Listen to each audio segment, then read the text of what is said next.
Mike's Daily Podcast. Episode 1211, 1211. Hello, it is Mike Matthews broadcasting from Cafe Anyway, located somewhere in Podcastro Valleymont on a Thursday. This should be a Friday. The week should be over with. I'm getting sick of this week. This week is annoying the crap out of me. You know what, though? Today we're going to have John Deere the engineer, Chely Shoehart, Floyd the Floorman, and Mike's Daily Podcast. A very helpful segment of the FM project, the Fascinating Material Project. Mike's Daily Podcast. That will help you in your life. Well, I had to do a bunch of insurance stuff yesterday, and let me tell you, it was not fun to play on Covered California and input all my data.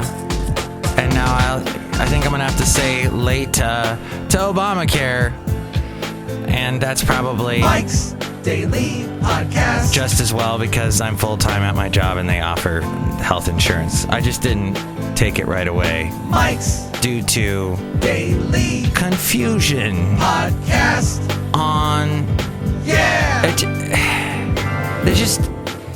there's a lot of getting onto websites, putting in your password, and I forgot my password, and then you enter information and a lot of that, and you just gotta figure it out. And rates went up with Obamacare, but not that much. I'm just gonna go with my company. It's too volatile what's going on. I'm hearing Anthem might leave Obamacare, and I kind of just want to stick to one thing. Now, if you're in the camp that I was in, not even a year ago, earlier this year, where I was working part-time jobs and not working full-time, Obamacare is an excellent solution. They're going to still keep it afloat for a while, and even if Trump becomes president, he will not have, he can't get rid of it on day one, like he said. There's going to be a lot of adjustments, and unless he wants the whole country to go into the crapper, which, we don't know about this guy, right? Even his supporters are like, we don't know. We love it. We love the unpredictability. Woo! This is going to be awesome. The stock markets are going crazy. But it's not all doom and gloom, because we do live in America, and doors open, like one just did. And we know that we have checks and balances in our government, and that things will be fine. Haha, it'll be a Disney show. No, I think I'm maybe a little too plugged into the media right now. And if you do that, it is all doom and gloom, and we all forget that this Comey letter to Congress is just saying that he's reopening.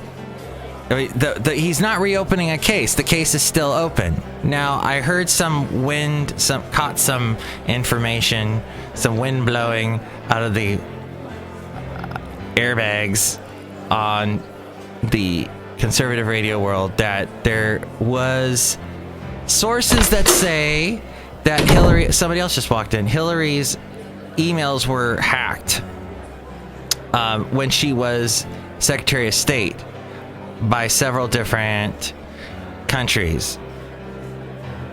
And somebody else was saying that the Clinton Foundation might be, the FBI sources say with 99% accuracy that Hillary Clinton's server has been hacked by at least 5 foreign intelligence agencies, and that information had been taken from it.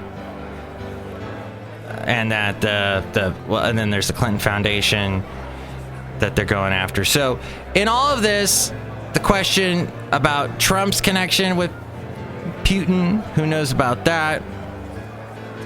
Anyway, you need to just disengage from the whole world of politics, and we're going to look at but yeah, we do have the election coming up on Tuesday. I found it fascinating that Facebook now has all the propositions up, so you can go through and see if you've been postponing looking at all the propositions. You can do it through Facebook. And you can vote early if you'd like.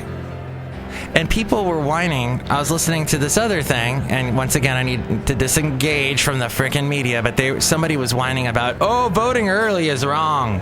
It's annoying. You gotta find a stamp and you gotta send it in. Well, yeah.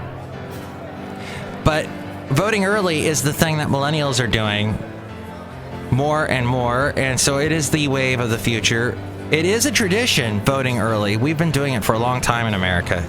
It dates way back, so we should do it if we feel like it. But if you've, gotten all the facts that you can get about whatever particular candidate you want to vote for, well, hey, look who just walked in. Or they walked in, they're standing here. Hello, I got to use it. Chely Shoehart, gift shop supervisor. Oh my gosh. You seem really confused. I'm perplexed is what I am. Yes, my Matthews. You seem really perplexed. It's just I need to disengage from the whole media thing. Look who else is here. Oh, Mike, this is Floyd the Floorman. And this is John Deere, the engineer, Mike. It can be kind of overwhelming sometimes. Mm-hmm. Yes, that's what it is, overwhelming. I think... And here's today's podcast picture. I need to look at the podcast picture of a happier time when I was standing on a beach, but it was really cold. So I look like an Eskimo on the beach. I'm completely covered in head to toe in fleece, it seems. That's how it is in the Bay Area with the beaches and Half Moon Bay. See that picture now at mikesdailypodcast.com. You can support the show by going there and clicking on the Amazon link and buying whatever it is you're going to buy on Amazon. It helps us out. All the past podcast pictures are there. There's a PayPal there. You'll get a special greeting from all the Cafe Anyway characters if you do that. All the past shows and everything.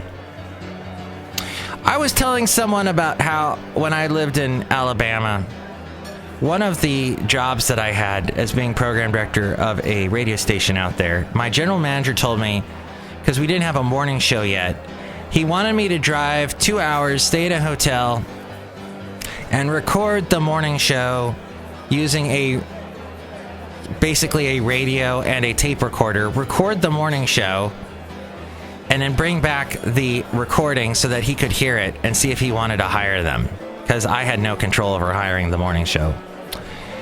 And I was thinking about that, and I remember I kind of liked this town that I had to go to, and I kind of looked it up on the internet because I was feeling wistful about Alabama, and I clicked on the radio station, because now, of course, you can listen to any radio station in the world thanks to the internet. We weren't quite streaming yet back when I was in Alabama. All the radio stations weren't streaming. Now everybody does. And I clicked on that radio station and listened to it, and I remembered why I was kind of glad to get out of Alabama. For one thing, my accent, my California accent, doesn't really fly in Alabama. It doesn't. People go, oh, where are you from? You need more of the more twangy you can get, so to speak, more of the, and it is an awesome twang that you hear. You got to sound more like the locals, is what I'm saying. A little bit of this and talk slower. And I thought to myself, yeah, I'm glad I'm in California, but I did love Alabama, and I need to go visit. What I would like to say, though, is podcasting, no matter where you are, is good to do. So if you are in Alabama, get your twang on, and I'll get my boring non-twang voice on, and we'll all be podcasting before you know it. And what a wonderful world that will be. But when you're looking down on your smartphone looking for a podcast to listen to, remember your neck. That's why we have this segment here called the Fascinating Material Project. The Fascinating Material Project. FM Project. Dr. Kenneth Hansroll, Chief of Spine Surgery at New York Spine Surgery and Rehabilitation Medicine in Poughkeepsie, New York, wondered why a 30-year-old male patient still suffered from neck pain long after he had surgically repaired a herniated disc in his back. The man was unable to return to work in spite of months of physical therapy. At a follow-up exam, the source of his pain was crystal clear. He admitted to spending 4 hours a day playing Angry Birds on his iPad and showed his doctor how he looked down at the screen. Then Dr. Dean Fishman, a chiropractor in Plantation, Florida, noticed an alarming trend of more patients showing signs of early disc degeneration in the cervical spine, which is that upper part of the spine that supports the neck. He coined the term text neck and founded his practice, the Text Neck Institute. This trend is worrying since 92% of American adults have a mobile phone, up substantially from 65% in 2004. Almost 3/4 of teens ages 13 to 17 have a smartphone or have access to one. More than half go online several times per day, and 1/4 of them say they go online almost constantly. Dr. Karen Jacobs, an occupational therapist, ergonomist,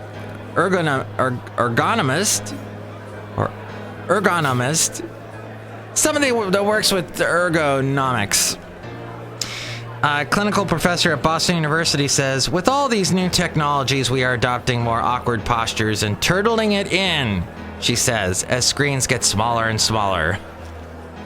I'm against the small screen thing. Wait a minute, I thought the big screen thing was awesome. Just make it small enough I can fit in my pocket, but I want a big screen. That's why I go with the Samsung phone. But when you stand with good posture, there's normal curvature in your cervical spine. From a side view, it looks like the letter C, with the curves connected, convexity at the front of the neck and the concavity at the back. With text neck, the normal spine curvature is lost, causing a host of problems over time, including neck and shoulder pain, headaches, and premature disc degeneration that can lead to arthritis, bone remodeling, and a hunched back. We're going to have all these millennials are going to grow up with hunches. This is my hunch. With a good neutral spine posture, ears in line with shoulders, and shoulder blades pulled back. Oh, really? Let me try that. Ow!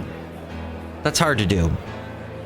The head weighs about 10 to 12 pounds. A recent study published in the journal Surgical Technology International found that when the head is flexed forward at an angle of 60 degrees to look at a mobile device, the effective weight of the head increases significantly to 60 pounds, putting extra stress on the cervical spine. For a teenager with their head down 2 to 4 hours daily, that's up to 300,000 pounds of stress over 5 hours during high school. Yikes, this according to my local Costco Connection magazine.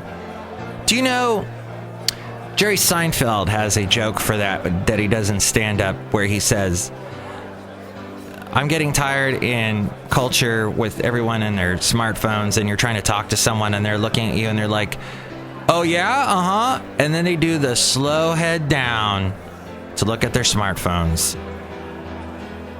I just laugh. It's everywhere. You walk, I've talked about this for years on the podcast. A bunch of people sitting together, and none of them are talking together. They're friends, but they're not talking to each other. They're looking at their stupid phones. And they're all going to have bad text neck.